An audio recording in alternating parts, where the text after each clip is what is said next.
আমরা জানি human brain basically powerful আর complex নেচারের হয়। ডেলি লাইফে আমরা যা যা কাজ করি তা সম্পূর্ণভাবে পারসেপশনের ভিত্তিতে, আর কোনো জিনিসের ওপর বায়াসনেসটা আসে পারসেপশনকে ভিত্তি করেই। এখন মনে প্রশ্ন আসতেই পারে যে বায়াসটা কী জিনিস। হিউম্যান সাইকোলজিতে বায়াস কথার অর্থ হচ্ছে অসম পক্ষপাত যে কোনো দুটো বস্তুর মধ্যে। এরকমই এক বায়াসের নাম হচ্ছে কগনিটিভ বায়াস। সোজা ভাষাতে কোনো পারসেপশনের উপর ভিত্তি করে যখন আমাদের ব্রেন কোনো ভুল বা ইররেশনাল ডিসিশন নিতে আমাদের বাধ্য করে, তখন তাকে বলা হয় কগনিটিভ বায়াস। আমি এই ভিডিওতে এরকম কিছু বায়াস নিয়ে আলোচনা করব যেগুলো স্টক মার্কেটের ক্ষেত্রে রিটেল ইনভেস্টর এবং ট্রেডারদের ভীষণভাবে প্রভাবিত করে।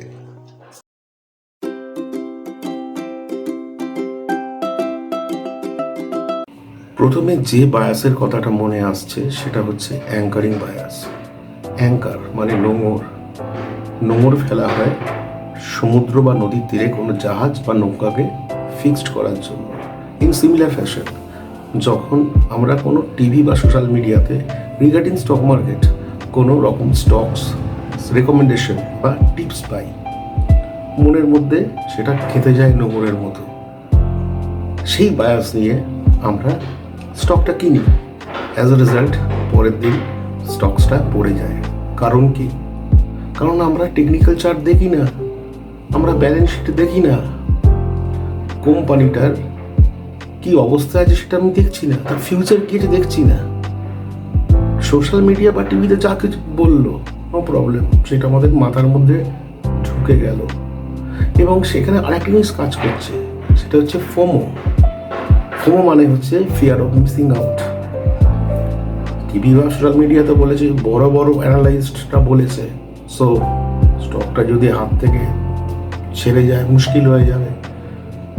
ভাও দেখি আমরা শুধু, মানে প্রাইসটা দেখি, ভাও ভগবান, কিন্তু তার পরের দিন কি রেজাল্ট হয়? স্টকটা পড়ে যায়, লস। এই বায়াসটার নাম হচ্ছে অ্যাঙ্কারিং বায়াস। আমি যে নেক্সট বায়াসটার কথা আসবো সেটা হচ্ছে চয়েস সাপোর্ট বায়াস। চয়েস, আপনার পছন্দ অনুসারে একটা স্টক কিনেছেন, পরের দিন স্টকসটা 20%, তারপরে 30% করতে করতে করতে করতে 70%-এ দাঁড়িয়েছে। একটা অদ্ভুত সাইকোলজি দেখা যায় রিটেল ইনভেস্টরদের। তারা ওই স্টকটাকে ধরে রাখে, পোর্টফোলিও ধরে রাখে।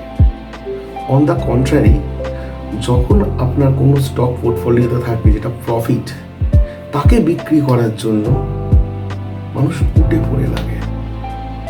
আচ্ছা, দ্বিতীয় কথা, ওই যে স্টকটা যেটা আপনি লস করছেন, কেউ যদি এসে আপনাকে বলে ওই স্টকটার ফান্ডামেন্টালি বা টেকনিক্যালি খারাপ, স্কোয়ার অফ করে দেওয়ার জন্য, আপনার সাইকোলজি কখনোই বলবে না ওটাকে স্কোয়ার অফ করার জন্য, কারণ আপনার মনে একটা রিজিডিটি কাজ করে। এটাকেই বলা হয় চয়েস সাপোর্ট বায়াস। তার ফলে হয় কি, আপনার পোর্টফোলিওতে খারাপ স্টক ভরে যায় আর ভালো স্টক কমে যায়। নেক্সট যে বায়াসের কথায় আসছি সেটা হলো fundamental attribution error. Fundamental attribution এররটা কি? সাপোজ মনে করুন আপনার বাড়িতে একটা কাজের লোক আছে, সে রেগুলার লেট করে আসে। আপনার পারসেপশনটা কি তার উপর? যে সবসময় সে লেট করে, কখনোই রাইট টাইমে আসে না। সেম পারসেপশন, সাপোজ মনে করুন কোনো একটা স্টক কনসলিডেশন ফেজে আছে। কনসলিডেশন ফেজ সেটা 6 মাসেরও হতে পারে, 8 মাসেরও হতে পারে, 1 বছরের হতে পারে, আবার 4 বছরেরও হতে পারে। আসুন চার্টে আপনাকে দেখাচ্ছি। এটা একটা রিলায়েন্স ইন্ডাস্ট্রির মান্থলি চার্ট। লক্ষ্য করলে দেখবেন 2011 থেকে 2017 মানে 6 বছর রিলায়েন্স ইন্ডাস্ট্রি একটা কনসলিডেশন ফেজে ছিল। লোয়ারে 350 আর আপারে ম্যাক্সিমাম 540, এই রেঞ্জেই 6টা বছর রিলায়েন্স ইন্ডাস্ট্রি এক জায়গা মানে একটা প্রাইস ব্যান্ড রেঞ্জের মধ্যে দাঁড়িয়েছিল। 6 বছর একটা স্টক একটা প্রাইস রেঞ্জের মধ্যে দাঁড়িয়ে আছে, সেখানে মানুষের পারসেপশন ক্লিয়ার হয়ে গেছিল রিলায়েন্স ইন্ডাস্ট্রির ওপর যে বাড়বে না। বাট 2017 মার্চ মাসের পর যখন একটা ব্রেকআউট দেওয়া হলো, তারপর থেকে রিলায়েন্স ইন্ডাস্ট্রির চালটা দেখুন। 2014, 15, 16 এই সময় রিলায়েন্স ইন্ডাস্ট্রির স্টক রিটেল ইনভেস্টরের পোর্টফোলিওতে থাকতো না, কারণ রিটেল ইনভেস্টর ফলো করে মিডিয়া চ্যানেলকে, আর মিডিয়াতে স্টক আসতো না। কিন্তু যারা স্মার্ট ইনভেস্টর, মানে আমরা সোকল্ড ডিআইআই বা এফআইআই বলি, তারা এই সময় কিন্তু অ্যাকুমুলেশন করেছিল। এর পরেরটা স্টক দেখাবো না, দেখাবো সেক্টর। সেটা হলো ফার্মা সেক্টর।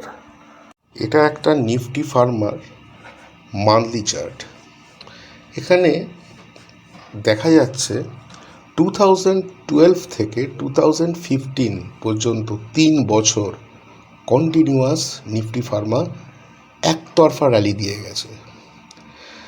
সেই সময় সমস্ত মিডিয়া চ্যানেল, স্পেশালি তখন তো টিভি ছিল বেশি, তো সেখানে নিফটি ফার্মা পোর্টফোলিওতে রাখতে হবে সেরকম নির্দেশ দেওয়া হতো।